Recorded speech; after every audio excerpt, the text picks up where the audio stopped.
Punggungku serasa panas. Beban carrier yang kubawa kurasakan kian bertambah berat. Sebuah tangan muncul dari belakang, berkoreng dan berbau busuk.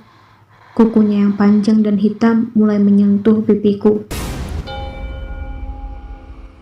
Selamat datang di channel Miss Mistis.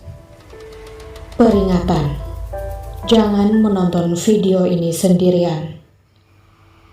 Anda bisa mensubscribe, like, dan share video ini agar bisa menontonnya kembali. Selamat menyaksikan.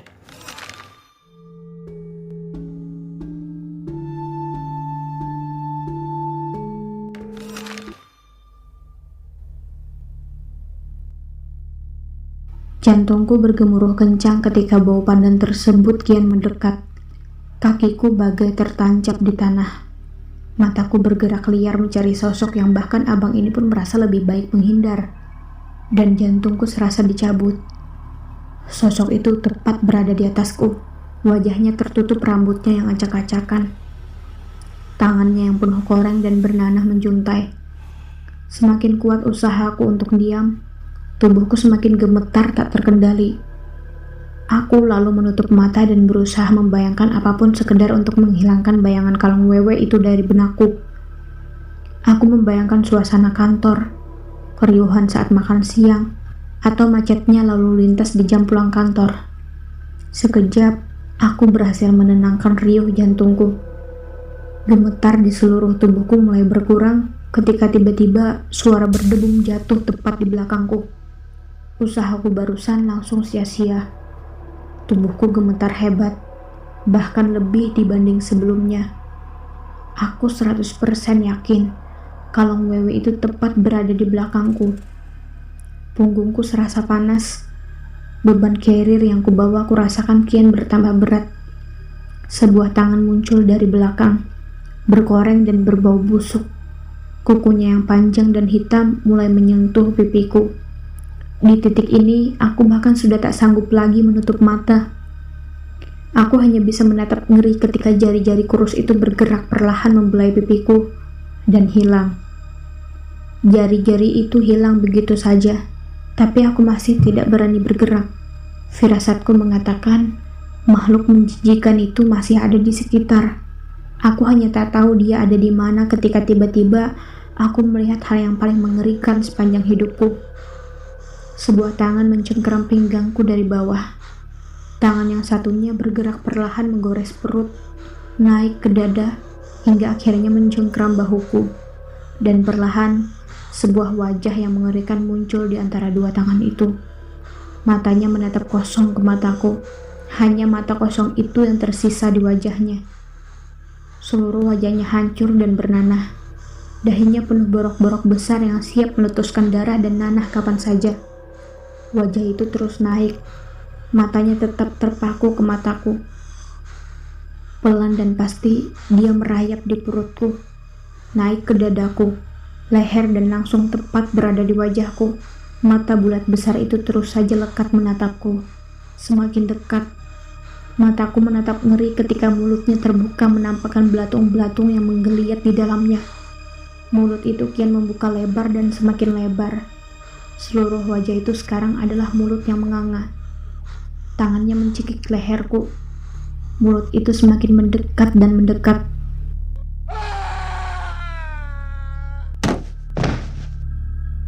Yang pertama kulihat ketika siuman adalah wajah orang itu. Tubuhku lemas, tidak sanggup untuk digerakkan. Seluruh tulang serasa lepas dan kepalaku terasa nyeri. Ada rasa sakit di sekitar leherku. Ketika aku menyentuhnya, tampak noda darah di jariku. Tubuhku langsung mengejang. Kakiku tersentak saat ingatanku kembali pulih menghadirkan kembali saat kuku-kuku hitam kalung wewe itu menusuk leherku. Udah, tenang, jangan panik. Setan sialan itu udah gak ada, kata orang itu sambil membantuku minum teh hangat. Mendengar itu, aku kembali tenang. Tapi rasa sakit di sekitar leherku masih terasa panas. Bekas hitam di leherku kelak tidak akan hilang selama berminggu-minggu. Terima kasih bang, suaraku terdengar lirih. Tapi aku sungguh-sungguh berterima kasih. Tanpa kehadirannya, entah bagaimana nasibku dan Ayu. Bukan gue, jawabnya pelan, sambil membereskan kompor bekas memasak air panas. Suaranya terdengar lemah. Aku masih memandanginya, menunggu jawaban. Rasa diperhatikan, dia menghentikan aktivitasnya dan menatap serius padaku. Berterima kasih sama Nyilinggi, dia berucap. Aku masih menatapnya, bingung bagaimana bereaksi. Nyilinggi siapa bang? Tanyaku. Dia tampak kesal dengan pertanyaanku. Emang kalian bocah gak tahu adat? Nyilinggi itu orang yang rumahnya di Batulingga kalian kotorin. Aku masih tetap bingung dengan jawaban-jawabannya. Tapi orang kan bang? Tanyaku lagi.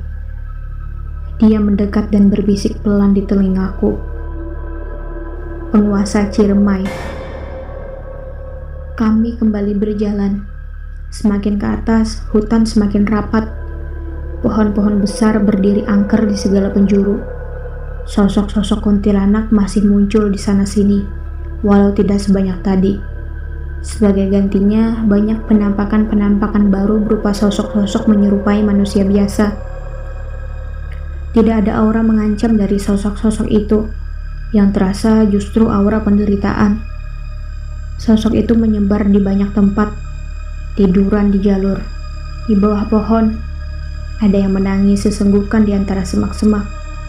Semua sosok itu adalah laki-laki. Wajahnya tampak seperti wajah orang desa biasa. Di suatu tempat, aku bahkan harus berjalan zigzag agar tidak menginjak orang-orang ini. Aku mengenali tempat ini. Sebentar lagi di atas adalah tempat aku dan Ayu mendirikan tenda pada malam pertama saat mendaki.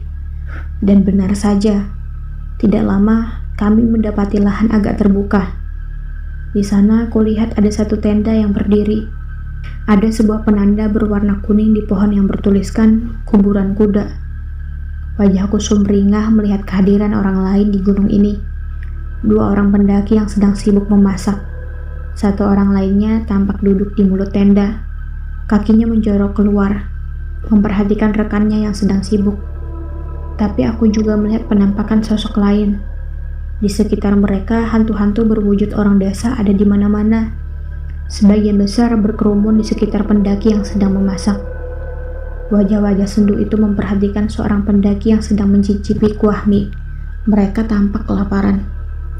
Aku sudah bersiap akan menyapa pendaki-pendaki ini ketika orang itu mencolekku dan menggeleng-gelengkan kepala. Sekarang ini mereka nggak bisa melihat kita, katanya. Aku terperangah mendengarnya. Apa aku sudah jadi hantu? Kita dan mereka ada di tempat yang sama, tapi berbeda dimensi, sambung orang itu lagi.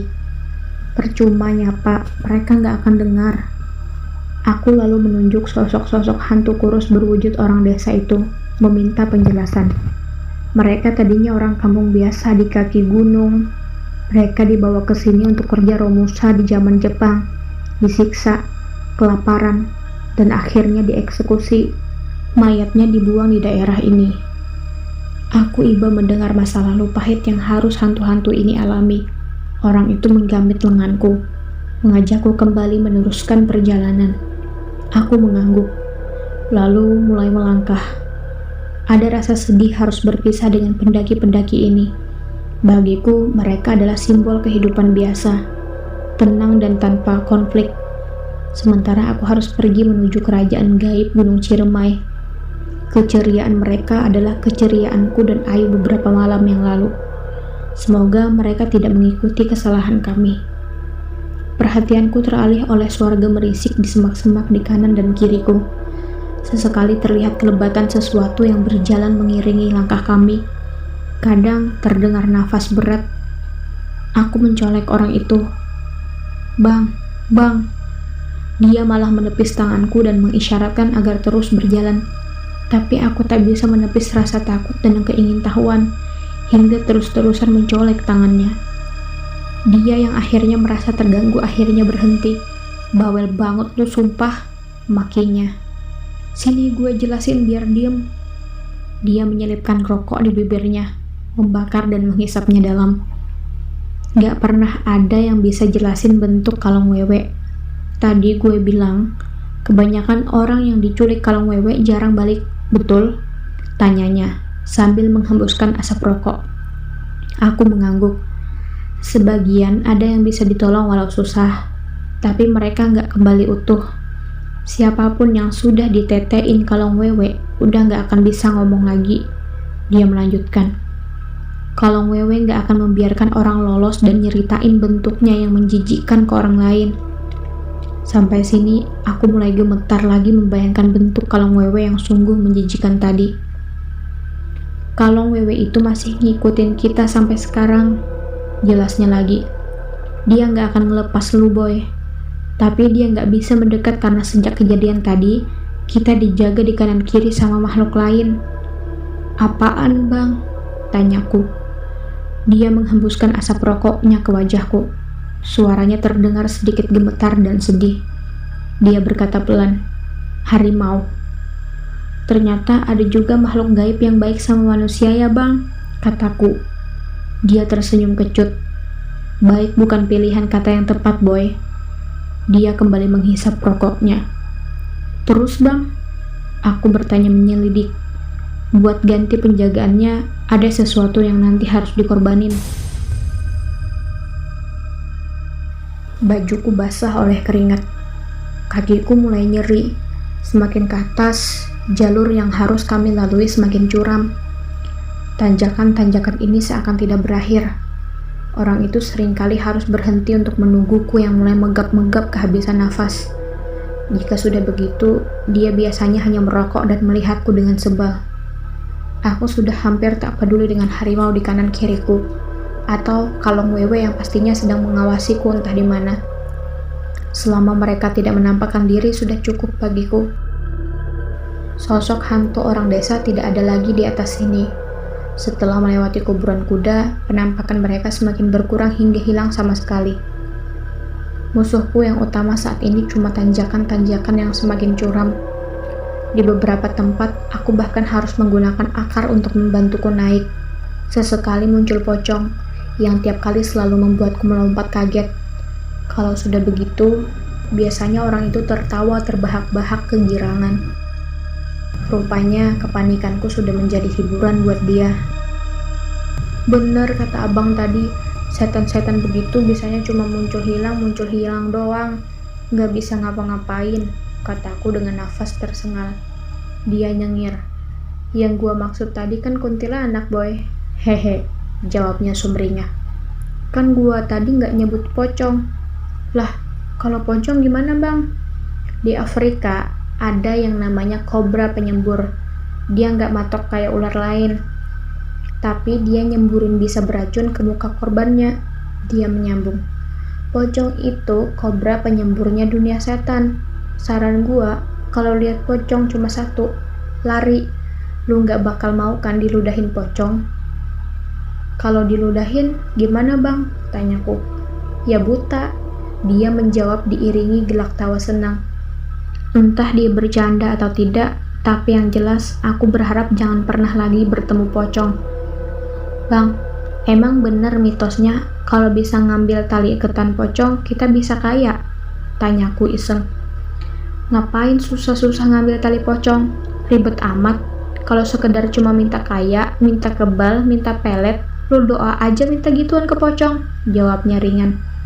Emang bisa, Bang? Tanyaku polos. Ya bisa, apa sih yang setan gak bisa, boy? Tapi lu gila kalau sampai begitu. Emang yang nyiptain lu pocong? Hahaha. Manusia makin kesini makin aneh, dia menambahkan. Jadi gak heran gua kalian sampai ketimpa masalah kayak begini. Hidup lu kebangetan jauh dari agama, boy. Aku termenung mendengar jawabannya yang terkesan ngawur. Tapi ada kebenaran di situ. Memang betul, hidupku sudah melenceng jauh dari yang seharusnya. Aku bertekad dalam hati, jika bisa lolos dari sini, aku gak akan meninggalkan sholat. Lalu aku mendengar bunyi berdebum ringan, suara benda jatuh. Dengan panik, aku mencari-cari sumber suaranya. Orang itu pun mendengar suara itu. Dengan mengikuti arah tatapannya, barulah aku melihat sumber suara berdebum itu. Dari tanjakan di depan kita, seonggok kepala tanpa tubuh tergeletak. Aku bagai tersengat listrik ketika kepala itu berputar pelan dan menampakkan wajahnya. Mulutnya sobek sampai ke telinga, lidahnya panjang menjulur keluar dan bergerak-gerak mengerikan.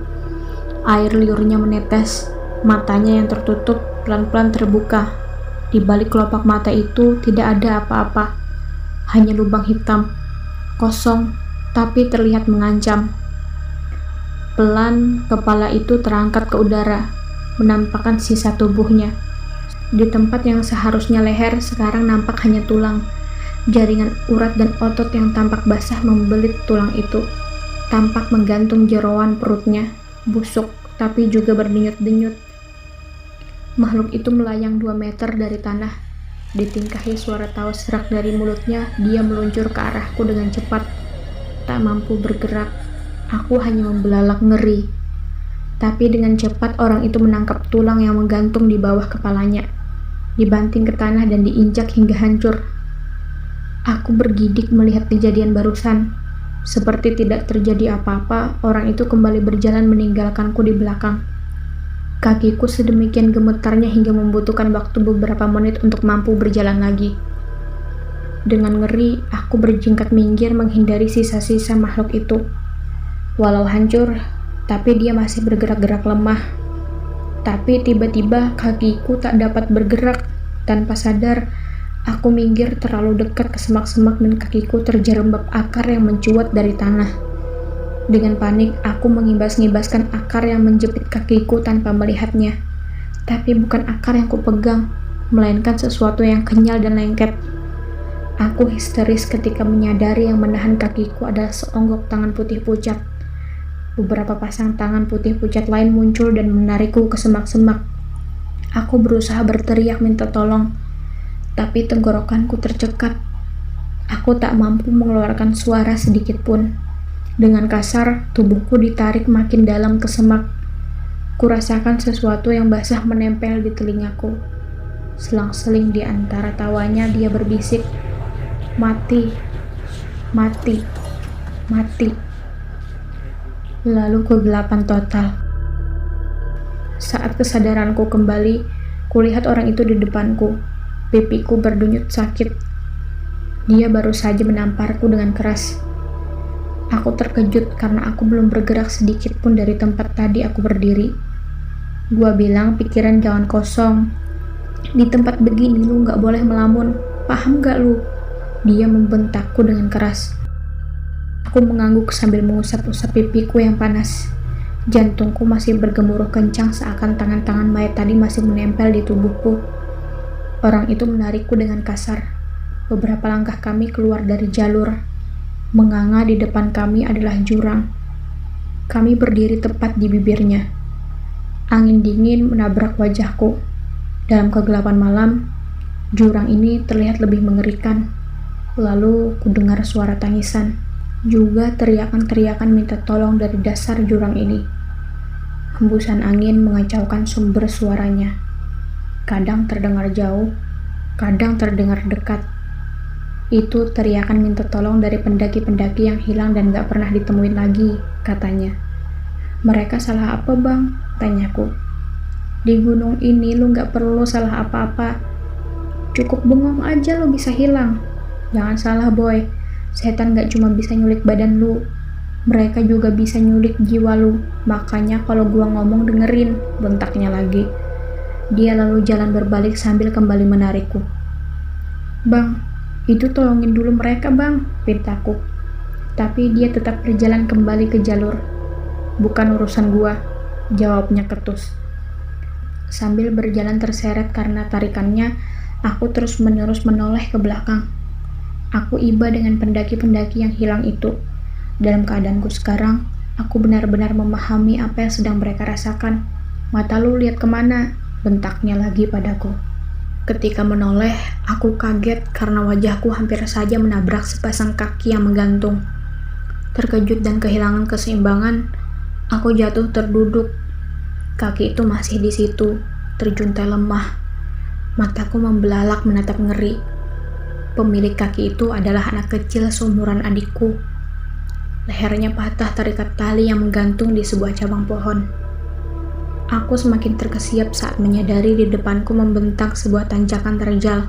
Pohon-pohon besar bercabang dengan ranting-rantingnya yang lebat hingga bulan tidak terlihat sedikit pun. Di setiap dahan pohon-pohon itu terbujur kaku mayat yang digantung, satu di setiap dahan. Kurasakan dingin memelukku dengan cepat. Aku masih terpaku menatap puluhan pasang kaki yang tergantung itu bergoyang-goyang tertiup angin. "Jalan, boy. Hormatin orang yang udah mati," kata orang itu. Aku beringsut di tanah sebelum akhirnya lari mengejar orang itu. Sekilas, kulihat tulisan penanda di sebuah pohon, "Bapak Tere." Sengaja aku tidak bertanya apapun tentang mayat-mayat yang tergantung itu. Penampakan mayat anak kecil seusia adikku lebih membuatku sedih daripada takut. Dan aku sama sekali tidak ingin mendengar kisah sedih tentang masa hidup mayat-mayat itu dulu. Tanjakan ini lebih curam dari yang sebelumnya. Dengan susah payah, aku mendaki dari undakan ke undakan. Yang mengherankan, orang itu belum terlihat lelah sama sekali. Dengan rokok di mulutnya, dia berjalan dengan santai, kadang melompat di tanjakan terjal ini. Tiba-tiba dengan mendadak angin berhenti berhembus. Tidak ada bunyi apapun. Seakan-akan seluruh hewan malam mendadak bersembunyi. Suasana wingit semakin terasa. Dari atas tanjakan, kulihat orang itu memberikan aba-aba padaku untuk diam tak bergerak. Lalu sayup-sayup terdengar gending-gending gamelan Jawa. Suaranya terdengar mistis. Awalnya terdengar jauh dan pelan. Lama-kelamaan, suara itu seakan bergerak mendekat dan semakin mendekat diiringi wangi bunga kantil yang semakin pekat. Yang terjadi selanjutnya adalah mistis akan kembali lagi di cerita selanjutnya. Jangan lupa untuk tinggalkan jejak dengan mensubscribe, like, dan share video ini. Terima kasih.